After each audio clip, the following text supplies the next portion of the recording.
Have you ever heard a story that's just so wild, so cinematic, you think, there's no way this isn't true? You know, a story packed with commandos, a captured president, and a massive geopolitical showdown. Well, today, we are diving deep into a narrative that seriously reads like a blockbuster movie script. The alleged capture of Venezuela's president. Let's get into it. So, picture this. The story kicks off on January 3rd, 2026.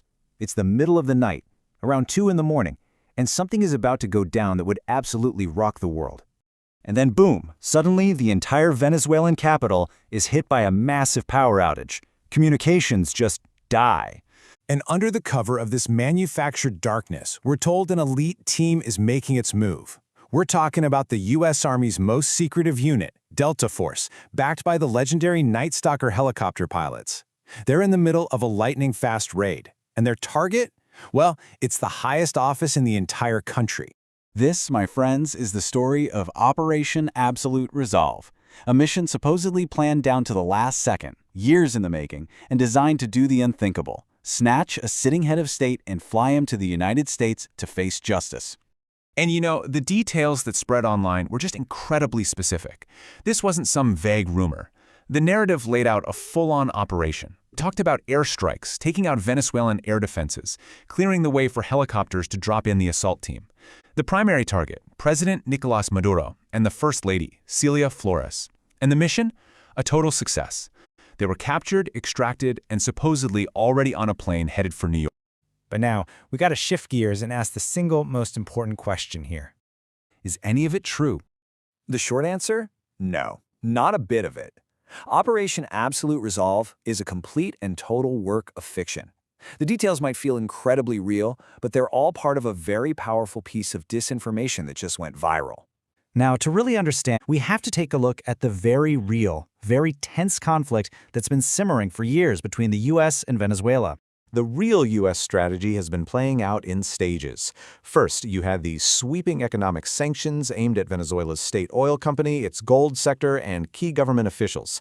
Then came a huge diplomatic move in 2019, when the U.S. and more than 50 other nations recognized opposition leader Juan Guaidó as the legitimate interim president.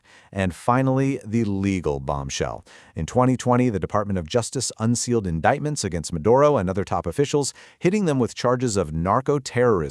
As you can imagine, the two governments have completely opposite takes on all of this. The U.S. says its actions are a necessary response to a democratic collapse and human rights violations. Meanwhile, the Maduro government calls it modern-day U.S. imperialism, an economic war designed to get a hold of Venezuela's oil and crush its sovereignty. What if Operation Absolute Resolve had actually happened? What would the legal mess have looked like? This quote right here gets to the absolute core of the legal problem.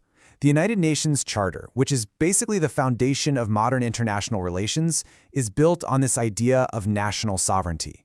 Article 2.4 makes it crystal clear. You can't just use military force against another country. There are very, very few exceptions. And then back home in the U.S., a huge debate would have erupted. Was it a legit use of the president's power as commander-in-chief? Or was it an undeclared act of war that needed a green light from Congress under the War Powers Resolution? Yeah. No easy answers there. So in this kind of environment, we all need the right tools to be critical about the information we see. Always, always check the source. Is it some random website or a credible news outlet? And all of this leaves us with one last question to chew on. What's really more powerful?